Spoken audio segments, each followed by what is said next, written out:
Mula sa mahiwagang Burnay. Mula sa mahiwagang Burnay. Sa mahiwagang Burnay.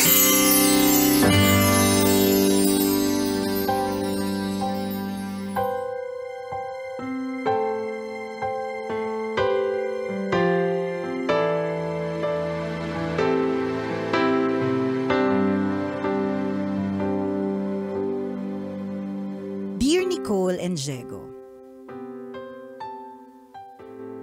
itago niyo na lang po ako sa pangalang Donna, isa sa napakarami ninyong tagapakinig na aminin man nila o hindi, siguradong napagod nitong nakaraang holiday season. Nakakapagod naman po talaga.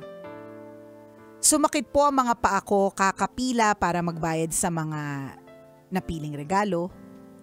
Nangalay din po ang mga kamay ko sa kakaluto. Hindi lang po katawang lupa ko ang napagod. Nalungkot din po ang puso ko. Kaya naman po ako sumulat sa inyo kasi gusto ko po sanang ibahagi yung saloobin ko. Feeling ko po kasi maraming makaka-relate. Panganay po ako sa aming magkakapatid. Retirado na po ang mga magulang ko sa trabaho. Simula po nang makapagtapos ako ng pag-aaral, ginawa ko na pong misyon na pagginhawain ang buhay ng magulang ko at alalayan yung mga kapatid ko na kailangan ng tulong. May mga kapatid po kasi ako na kahit mas nakakabata sa akin, nag-asawa na. Gaya ng mga nagdaang Pasko, gusto ko po masaya ang lahat. Ako po ang nag-decorate ng buong bahay para magmukhang Pasko. Ako din po ang nagplano at nag-isip ng lahat ng mga ihahanda. Sinigurado ko po na lahat ay may regalo sa ilalim ng Christmas tree. Simula po sa lola ko na buhay pa hanggang sa pamangkin ko na sanggol pa. Meron pa nga po akong padamit na pula noong Pasko para pare-parehas po kami. Nung bagong taon naman, may pa-t-shirt pa ako. Hinanda ko po lahat. Nalungkot po ako kasi wala man lang nakaalala sa akin. Habang lahat po sila nagbubukas ng regalo, ako po wala man lang binuksan. Wala man lang pong nagbalot kahit isang pares ng medyas o isang tumbler. Wala din pong nangamusta sa akin kung napagod ba ako sa lahat ng preparasyon na ginawa ko. Wala din pong nagpasalamat dahil muli, nagawa ko na namang merry and bright ang Pasko para sa aming lahat. Kahit nakakalungkot po ng slight, gagawin ko pa din naman ang lahat ng ginawa ko ngayong taon sa susunod na Pasko. Wala naman pong gagawang iba kung hindi ako. Magbabalot na lang din po ako siguro ng regalo para sa sarili ko. Salamat po sa pagbasa ng sulat ko at sana po ay naging masaya ang Pasko ninyo. Naway lalo pa kayong pagpalain ngayong 2025. Ang inyong tagapakinig, Donna.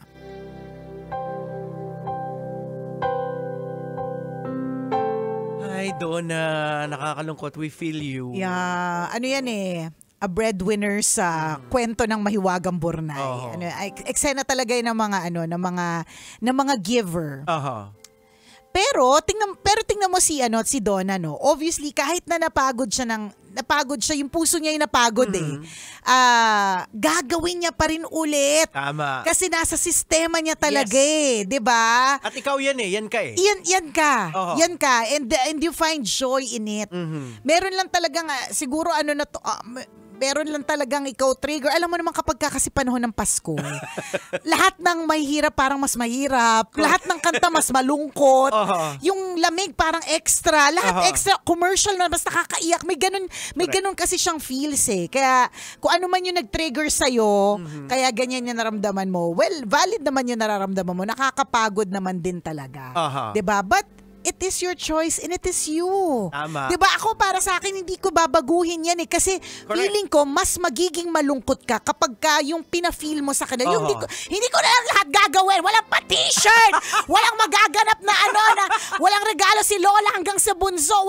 Hindi mas malulungkot ka. Tama. Mas malulungkot ka nun. 'Di ba? This is more of a reminder for others. Baka lang po nakakalimutan po ninyo yung giver sa loob ng bahay ninyo. For Donna, obviously she will still do it. Sabi niya, hindi naman siya lungkot na lungkot eh. Sabi niya, nalungkot man ako ng slight.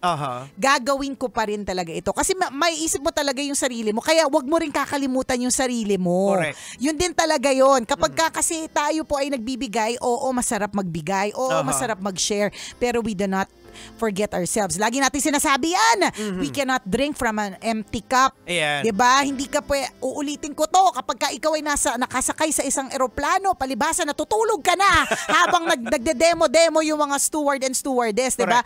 Anong sinasabi nila? Kapag ka nagkaroon ng emergency, bago mo tulungan yung iba, tulungan mo muna ang sarili mo. Dapat ikaw mismo meron kang oxygen mask kasi paano nga mo nga naman naalalayan yung mga iba, 'di ba? Kung ikaw mismo hindi ka nakakahinga. Ayan. So that is a lesson for you. Do not say goodbye to being a giver. Tama. Kasi that's you and you are happy doing it. Oo. Ganyan. Pero wag mo rin itong lesson na hindi mo rin kakalimutan yung sarili mo. Correct. Kaya ako, Jegs, kahit na walang magbigay sa akin ng regalo na gusto ko, binibili ko na siya agad para sa sarili ko. Kasi deserve ko yun. Yes, tama. Hindi, parang I do not expect other people to give to me. Kung meron silang ibinigay sa akin, edi maraming salamat. Pero pwede ko na lang regaluhan yung sarili ko. Kasi alam ko rin naman na kailangan ko to para maging masaya. Kasi kung ako mismo ubos na ubos, 'di ba? You can't give what you you don't have. Oh. Ang mangyayari sa akin dyan, Jigs, mainit ang ulo kong nagbibigay. Ba't ko kailangan magbigay dyan? Siya babait, di ba? Ang dami diba? ng rason. Ang dami ng rason eh. Pero hindi eh. Kailangan ko muna alagaan yung sarili Well, ko. if you are really a giver, isa sa mga dyan is hindi ka hihingi ng kapalit. Hindi. Kasi- Hindi siya requirement. So the joy kasi is in your heart, giving. deep within na nagbibigay ka. Correct. Totoo. So kasi pag nagbigay ka tapos Expect ka ng kapalit, that's not giving eh. Correct. Diba? Ano yun eh. Show off yun. Oo. Or, utang na loob. Oo, yan.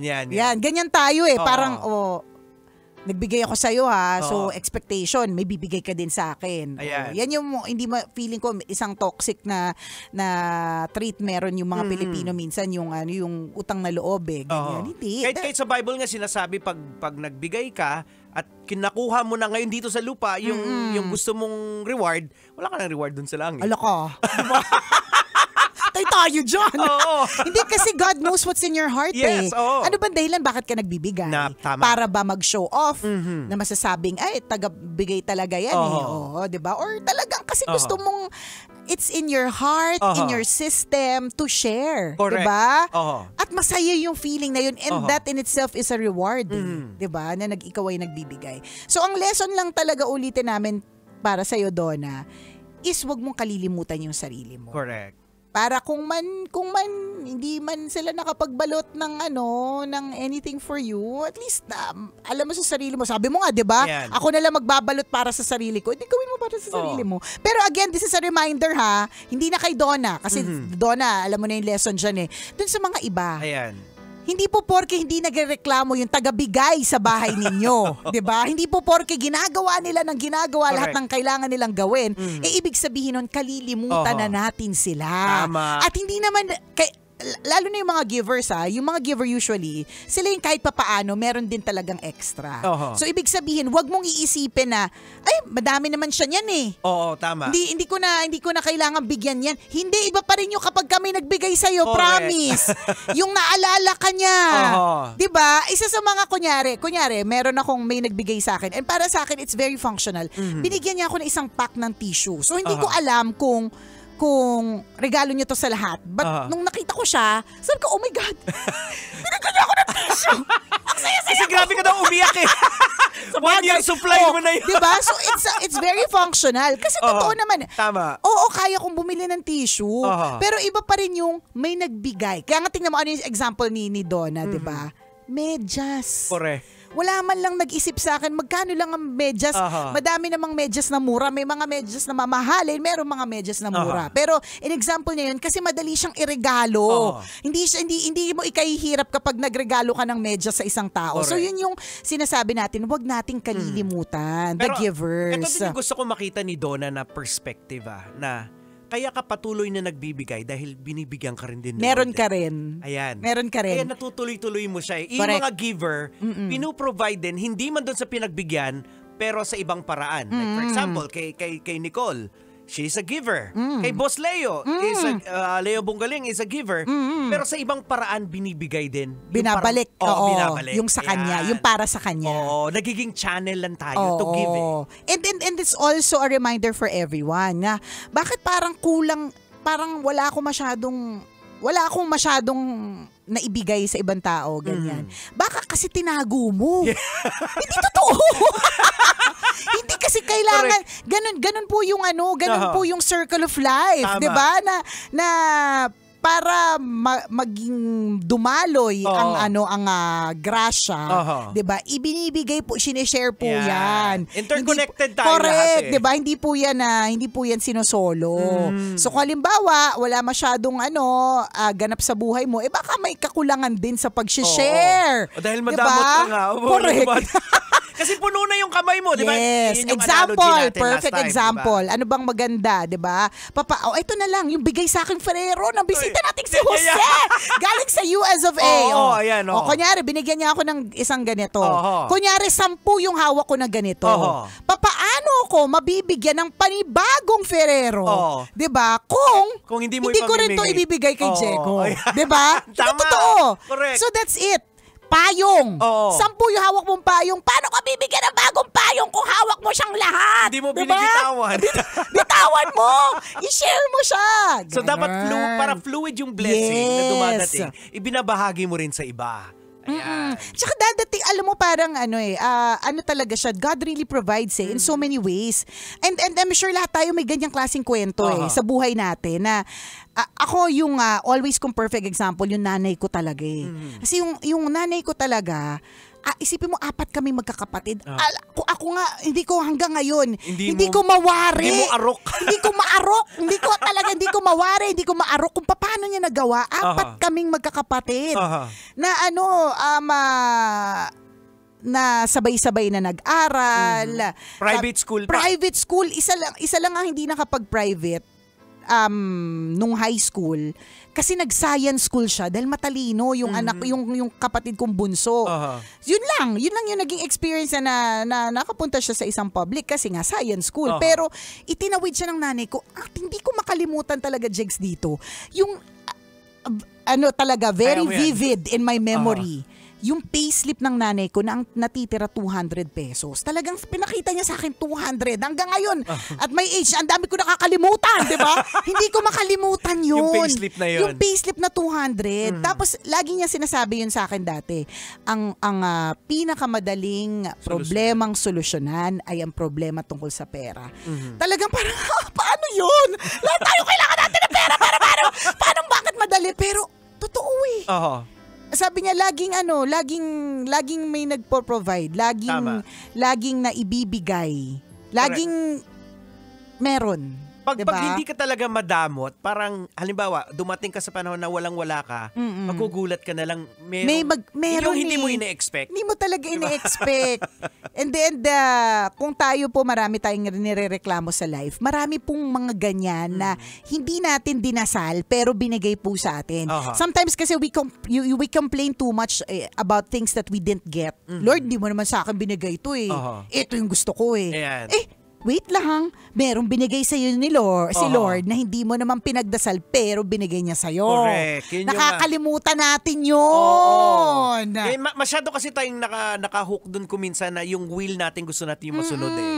So pag will kasi ni Lord iba eh. Correct, O 'di kagaya ba? na lang yung nakwento kong last time na na hosting na hindi talaga natuloy dahil nga yung cellphone kinuha ng anak ko. Pero at the end of the day, may nag-email, may endorsement correct. ka. At 4 higit months. pa ilang Times 4. Oh, Doon, diba? Doon sa hosting na, Correct. if you didn't catch that story, ang eksena nun, merong hosting inquiry kay Diego. Hindi niya nabasa kasi yung phone nasa anak niya. Oo, madaling araw kasi emergency correct. So, syempre nakakahinayang. Hosting yun Minsan lang yan. Diba? At December kung saan ang daming events. Yes, oo. Pero hindi naman meant to be. Oo. Hindi talaga nangyari. Hindi na rin nag-dwell si Diego Correct. sa sama ng loob na ba't hindi ibinigay to sa akin. Oo. Yung pala, di ba, the next day ba yung email? The same day. The same day. On the Oo. same day, he received an email na meron siyang endorsement na 4 months. So times Diba? 4 ang binigay Times ni Lord. 4. Yan yung sinasabi nating literal na siksik, liglig at umaapaw. oo. Ganon, Pero diba? kung halimbawa, pinagalitan ko yung anak ko, pinagsabihan ko naman kung ano-anong salita. Oo, pinagsalitaan Diba? mo ng masasakit, 'di ba? ng mga bagay-bagay. Correct, oo. Hindi natin sure. Oo. Pero yun talaga So God will provide. And to Donna, back to you, God will continuously provide for Yes, you. oo. Just hindi mo lang din talaga kakalimutan yung sarili mo Oo, in the yeah. process. And yung may mga ganyan na papitik-pitik kang nararamdaman. Aha. Normal lang, yung tao lang naman tao tayo. lang tayo, oo. Nakakaramdam din talaga tayo ng awa sa sarili. Nakakaramdam din talaga tayo ng pagod. Correct. Totoo yun. Mapapagod ka Pero gagawin mo at gagawin. So, normal lang yan, yung nararamdaman mo. Hindi abnormal para sa iyo yung nararamdaman mo. Tama, sabi ko lang sa'yo, ingat ka. Bakit? May lumilipad na langaw. Kaya nga, Baka nakalala bawasan ng sa bibig ko. bunga. Actually, kanina ko pa siya concern. May langaw dito sa loob ng Hindi kasi, Jegs, alam mo dati, nakalunok na ako ng ganyan. Kulisap. Sa laki ng bunganga, ba't may langaw dito? Nakakaloka naman itong langaw na to. Di ba? O yun. O basta ang pinaka-importante sa'yo, Donna, magtrabaho ka na maigi at Correct. maayos ngayong buong 2025. Tuloy mo lang yung magandang ginagawa. Oo, dahil masaya nga naman yung ginagawa mo. At Sa malay totoo mo, lang. yung mga taong pinagbibigyan mo, darating yung panahon na ma-realize din nila at matuloy-tuloy yung gawain, gagayahin din nila. Ay, maganda yan. Oo, hindi mo alam na ikaw pala din ang inspirasyon Correct. din nila. Totoo. Na pag nagkaroon na sila ng sarili-sarili nilang mga pamilya, maalala nila yung tita Donna nila. Oo. Yung tita Donna ko, lahat kami pare-parehas pag Pasko Oo. May regalo mula aso hanggang ano. Oo, kasi may mga mindset kasi tayo kuminsan ng mga tao na pag yung giver, hindi mo nabibigyan kasi marami na siya, may ganun may Diba? ganon. Like for example, yung kay Princess, nung nangaroling. Oo, yung anak ko bakit na nangaroling. Bakit ko bibigyan? Classic talaga yung kwentong yun. Ba't ko bibigyan yung yung anak mo? Ay, bakit kita bibigyan? Mas mayaman yung nanay mo sa akin. yung mga ganong pag-iisip ng mga Oo. tao, hindi naman nila ibig sabihin na hindi ka bibigyan. Pero inisip kasi May nila, mindset lang sila na meron na siya madami ka na. Oo. Parang ang hirap mong regaluhan. Oo, Yan. pero hindi po yun totoo. Madali lang po talagang regaluhan ng mga givers. Oo, yan. Minsan lang din talaga because they have what they need. Hindi na lang din talaga nila minsan kailangan Oo. siguro, 'di ba? Oo. So Hindi yung nila- ganon. siguro, Hindi kailangan Hindi nila alam paano regaluhan. Yun talaga, Oo, yung ganon. nakikita ko. Pero pwede. Dahil hindi po lahat ng tao ay meron ng lahat. Oo. Wala pong ganon. Regaluhan mo siya ng ganda. Malay Ayan. mo. Malay mo may bigay ka. Well, the best na maririgalo mo is a prayer. Totoo yan. At kapag ka sinabi mong I will pray for you, ito ha, Oo. sino, aminin nyo na. Aminin nyo na. Sino po sa atin noong 2024 the past years? Oo. Yung meron tayong kaibigan na problema, meron Oo. tayong nabasa na caption na Oo. may pinagdaanan, tapos ang reply natin, I will pray for you. Sino sa kanino ang talagang aktual na nagdasal? Tanong, pinagdasal mo Kaya talaga. Yung totoo! Sino po ang aktual na nagdasal? Pero that's the best, ha? Yeah. Kaya nga ako nang ipagkaibigan ako sa mga mga pari at mga pastor. Ayan. Kasi yun yung pwede nalang ibigay talaga. Tama. Matinding prayer. Oras natin, 1:39. Ako pong kumikinang na ulo, Diego Bandido. At akong kumikinang ina mo, Nicole Liala. Kailangan pa bang i-memorize yan? Basic! Kailangan pa bang i-memorize yan? Love Radio. Basic!